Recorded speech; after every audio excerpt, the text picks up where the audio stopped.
اعوذ باللہ من الشیطان الرجیم بسم اللہ الرحمن الرحیم رب اشرح لی صدری ویسر لی امری واحلل عقدۃ من لسانی یفقہوا قولی۔ السلام علیکم ورحمۃ اللہ وبرکاتہ۔ کیسی ہیں آپ سب؟ میں امید کرتی ہوں آپ سب ایمان، صحت اور تقوی کی بہترین حالت میں ہوں گی انشاءاللہ۔ آج ہم ڈسکس کریں گے کہ اپنے اللہ سے استغفار اور توبہ کیسے کی جائے۔ ویسے تو فل ایئر ہی ہم اللہ کا تقوی اختیار کرتے ہوئے توبہ استغفار کرتے رہنا چاہیے، لیکن خاص طور پر رمضان میں اللہ سے اپنے گناہوں کی بخشش کا ایک بہترین موقع ہوتا ہے ہمارے پاس، کیونکہ ہم سب ہی الحمدللہ رمضان کی ویلیو کو جانتے بھی ہیں اور سمجھتے بھی ہیں۔ حدیث میں آتا ہے کہ بہترین ہیں وہ لوگ جو غلطی کرنے کے بعد اپنی غلطی پہ نادم ہوں اور توبہ کر لیں اور اپنے رب سے بخشش مانگیں۔ اگر وہ اپنے رب کی طرف رجوع کریں گے تو رب کو بھی مہربان پائیں گے۔ اس بارے میں اگر مثال دیکھی جائے تو جیسے حضرت آدم علیہ السلام کی مثال ہے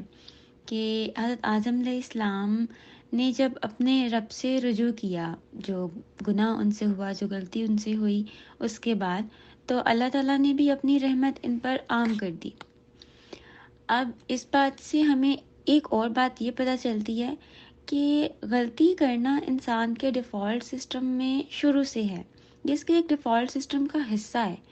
اور ہر انسان اپنی لائف میں غلطی کرتا ہے۔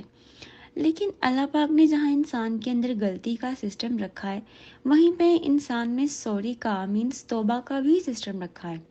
اور جیسی غلطی کرنا انسان کی چوائس ہے، مینس کہ کوئی اس کو فورس نہیں کر رہا ہوتا، اٹس ہز چوائس کہ وہ غلطی کر رہا ہے، وہ کرتے ہوئے اس غلطی کے رستے پہ چل رہا ہے، ویسے ہی انسان کے لیے توبہ کرنا بھی اس کی اپنی چوائس پہ ہے۔ کیونکہ اکثر ہم اپنے آس پاس دیکھتے ہیں کچھ لوگ ایسے ہوتے ہیں جو کافی زیادہ غلطیوں کے بعد بھی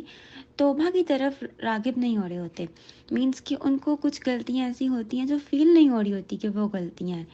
تو جیسے انسان غلطی کر رہا ہوتا ہے وہ بھی اس کی اپنی چوائس ہوتی ہے، ویسے ہی توبہ کرنا بھی اس کی اپنی چوائس ہے۔ اللہ پاک ہم سب کو اس چوائس کو مطلب کہ سلیکٹ کرنے کی آپشن کو جو ہے وہ ہمارے مائنڈ میں ڈالیں، ہمارے دل میں ڈالیں، اور ہم لوگ اس چیز کے اوپر راغب ہوں۔ جیسے قرآن پاک میں اللہ تعالیٰ فرماتے ہیں،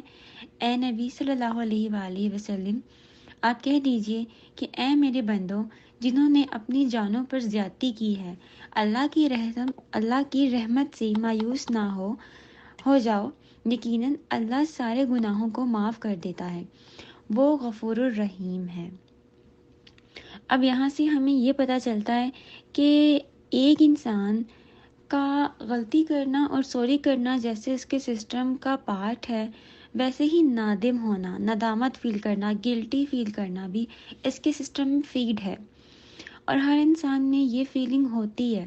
اللہ نے یہ ایک ایسی فیلنگ اس کے اندر رکھی ہے، جیسے ہم کوئی غلطی کر دیتے ہیں اور اس کے بعد جیسے ہم سے کوئی گناہ ہوتا ہے، ہمارے دل کے اندر ایک فیلنگ آنے لگ جاتی ہے کہ یار مینس کہ یہ غلط ہو گیا، یہ مطلب ایک سوری والی فیلنگز آنے لگ جاتی ہیں، ندامت کی فیلنگز آنے لگ جاتی ہیں۔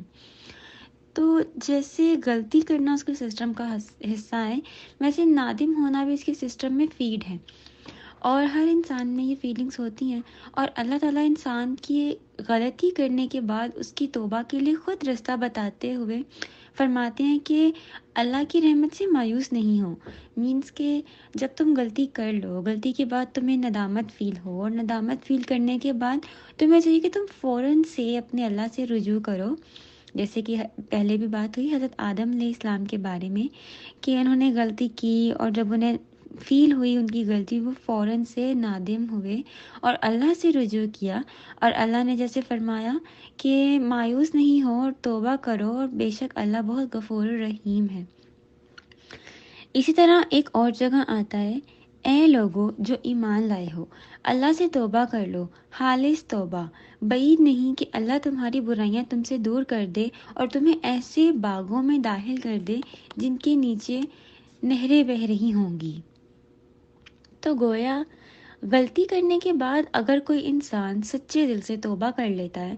تو اللہ تعالیٰ کی طرف سے اس کے لیے وعدہ ہے کہ اس کی برائیاں اس سے دور کر دی جاتی ہیں اور اسے جنت کے باغوں کا مستحق بنا دیا جائے گا۔ مینس کہ اگر آپ اس بات کو تھوڑا سا غور کریں تو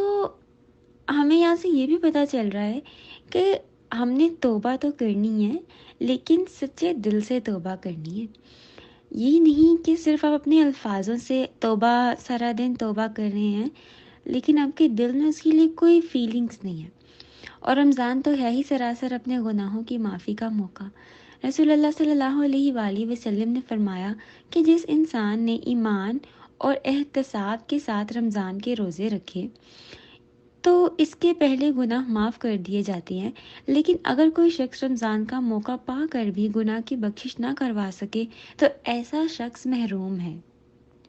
اس بارے میں حضرت کعب بن عجرہ کہتے ہیں کہ رسول اللہ صلی اللہ علیہ وآلہ وسلم نے لوگوں سے کہا تم ممبر کے پاس جمع ہو جاؤ، چنانچہ ہم سب ممبر کے پاس جمع ہو گئے۔ رسول اللہ صلی اللہ علیہ وآلہ وسلم تشریف لائے، جب آپ نے پہلی سیڑھی پر قدم رکھا تو فرمایا آمین،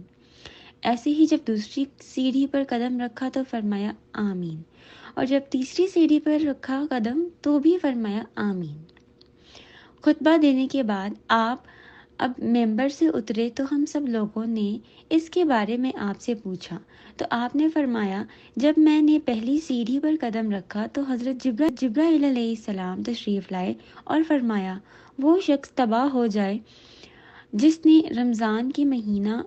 کا مہینہ پایا اور اپنی بخشش نہیں کرائی، تو میں نے کہا آمین۔ پھر آپ جب سیکنڈ سٹیئر پر پاؤں رکھا آپ صلی اللہ علیہ وآلہ وسلم نے تو انہوں نے کہا وہ انسان، حضرت جبرائیل علیہ السلام نے فرمایا کہ وہ انسان اللہ تعالیٰ کی رحمت سے دور ہو جائے جس کے پاس آپ کا نام لیا گیا اور اس نے آپ پر درود نہیں بھیجا، تو میں نے کہا آمین۔ اور جب آپ صلی اللہ علیہ وآلہ وسلم نے تھرڈ سٹیئر پہ پاؤں رکھا تو حضرت جبرائیل علیہ السلام نے کہا وہ انسان اللہ تعالیٰ کی رحمت سے دور ہو جائے جس نے اپنے ماں باپ یا دونوں میں سے کسی ایک کو بڑھاپے کی حالت میں پایا اور ان کی خدمت کر کے جنت میں داخل نہیں ہوا۔ تو اس پر بھی آپ صلی اللہ علیہ وآلہ وسلم نے فرمایا آمین۔ تو اب اس حدیث سے ہمیں یہ پتہ چلتا ہے کہ رمضان کا مہینہ گناہوں کی معافی کا ایک بہترین موقع ہے۔ اگر کوئی شخص اس موقع کو گوا دیتا ہے تو وہ انسان سراسر اللہ تعالیٰ کی رحمت سے محروم ہونے والا ہے، کیونکہ حضرت جبرائیل علیہ السلام نے جب کہا کہ رمضان کا مہینہ پانے کے بعد بھی اپنی بخشش نہیں کروا سکا تو وہ مطلب کہ محروم ہو گیا، وہ ہر طرح کی رحمت سے محروم ہو گیا، اور اس کے اوپر رسول اللہ صلی اللہ علیہ وآلہ وسلم نے جب آمین کہہ دیا تو اس کے بعد کوئی چیز نہیں بچتی۔ لہٰذا ہمیں چاہیے کہ ہم لوگ اس مہینے سے جتنا ہو سکے اپنی بخشش کا ذریعہ اس کو بنائیں اور اللہ سے توبہ کرتے رہیں۔ اس لیے ہم سب کو اس موقع سے بہترین طور پہ فائدہ اٹھاتے رہنا چاہیے، اور یہ بھی یاد رکھنا چاہیے کہ کچھ گناہ ایسے بھی ہوتے ہیں جنہیں نیکیاں خود بخود دھو دیتی ہیں، جیسے کہ قرآن پاک میں آتا ہے کہ نیکیاں گناہوں کو مٹا دیتی ہیں، لیکن کچھ گناہ ایسے ہیں جن کے لیے انسان کو نیکیوں کے ساتھ ساتھ خاص طور پر توبہ کرنی چاہیے، اللہ تعالیٰ کے حضور دعا کرتی رہنی چاہیے، استغفار کرنا چاہیے، اور رمضان اس کا بہترین موقع ہے۔ کہ رمضان اس کا بہترین موقع ہے اس طرح سے کہ رمضان میں ہمارے لیے شیطانوں کو اللہ پاک بند کر دیتے ہیں، اور اس میں ہم لوگ جتنا بھی کثرت سے اللہ سے دعا کریں، اللہ تعالیٰ سے معافی مانگیں، اللہ تعالیٰ کی رحمت کو جتنا ہو سکے اپنی جھولی میں سمیٹنے کی کوشش کرتے رہیں۔ ویسے تو عام حالت میں بھی اللہ تعالیٰ کی رحمت کا دروازہ ہر وقت کھلا رہتا ہے۔ حقیقت میں یہ بات انسان کے ہی حق میں فائدہ مند ہے۔ جب بھی اس سے گناہ ہو اور اسے احساس ہو جائے تو اسے چاہیے کہ وہ فوراً سے توبہ کر لے، کیونکہ جیسے کہ نارملی فل ایئر میں ہم سے ایسا نہیں ہے کہ کوئی غلطی نہیں ہوتی ہوگی، لیکن اکثر اوقات ہم اس چیز کو محسوس کرنے میں ضرور لیٹ کر دیتے ہیں کہ ہم سے غلطی ہو گئی ہے۔ ہمیں چاہیے کہ ہمیں جیسے ہی یاد آئے ہم فوراً اللہ کی طرف بھاگیں اور اس چیز پہ توبہ کر لیں، کیونکہ ایز وی نو ہمیں کسی کو نہیں پتہ ہے کہ ہمارا نیکسٹ جو سانس ہے وہ ہے بھی یا نہیں، تو ہمیں جیسے ہی یاد آئے ہمیں اللہ سے معافی مانگ لینی چاہیے۔ رسول اللہ صلی اللہ علیہ وآلہ وسلم نے فرمایا ہے، میں ایک دن میں 100 بار توبہ کرتا ہوں۔ رسول اللہ صلی اللہ علیہ وآلہ وسلم کی ذات، ان کی ہستی کو کون نہیں جانتا۔ جب رسول اللہ صلی اللہ علیہ وآلہ وسلم 100 دفعہ ایک مرتبہ مطلب ایک دن میں توبہ کر سکتے ہیں، تو یہاں سے ہمیں اپنا اندازہ لگا لینا چاہیے کہ ہم انسانوں کو، ان کی امت ہوتے ہوئے ہمیں کتنی توبہ کرنی چاہیے،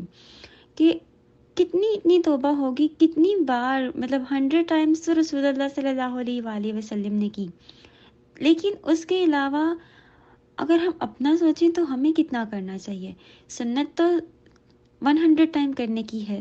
لیکن اگر ہم لوگ اس سے زیادہ کرتے ہیں، اگر ہم لوگ اس چیز میں اپنا خالص پن، اپنا مطلب کہ ایک پراپر نیت شامل کرتے ہیں، تو ہمیں کتنی دیر، کس حساب سے توبہ کرنا چاہیے۔ اگر ہم رسول اللہ صلی اللہ علیہ وسلم کی حدیث سے دیکھیں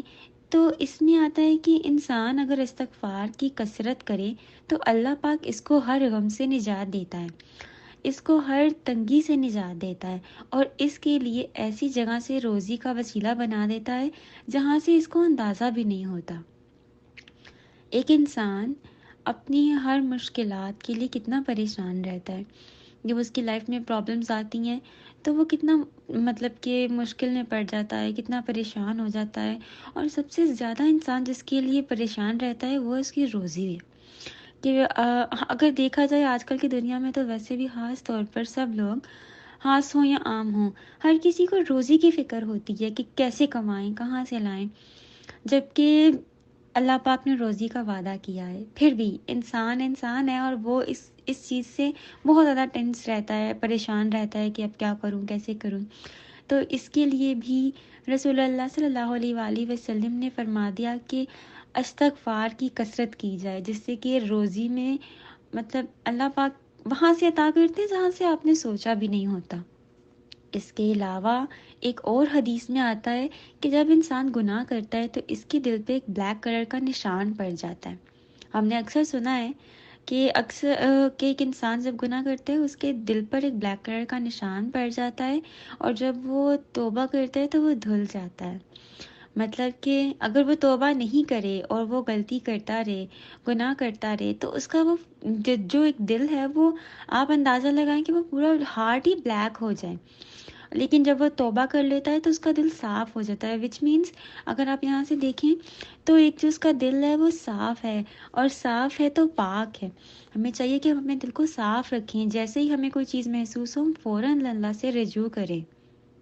لیکن یاد رکھیں کہ یہ توبہ صرف لفظوں کی توبہ نہیں ہونی چاہیے، یہ توبہ دل سے ہونی چاہیے، خالص ہونی چاہیے، کہ جب آپ فیل کر رہے ہیں آپ نے کوئی غلطی کر دی ہے، آپ گلٹی فیل کر رہے ہیں، آپ ندامت فیل کر رہے ہیں، اس ٹائم پہ لفظوں کے ساتھ ساتھ اپنے دل میں خالص توبہ کی جائے، کیونکہ لفظ اللہ پاک ہمارے ظاہر سے زیادہ ہمارے باطن پہ نیتوں کو ہماری جانتے ہیں کہ ہماری کیا نیت ہے۔ بے شک اللہ غفور الرحیم ہے اور وہ ہر حال میں اپنے بندے سے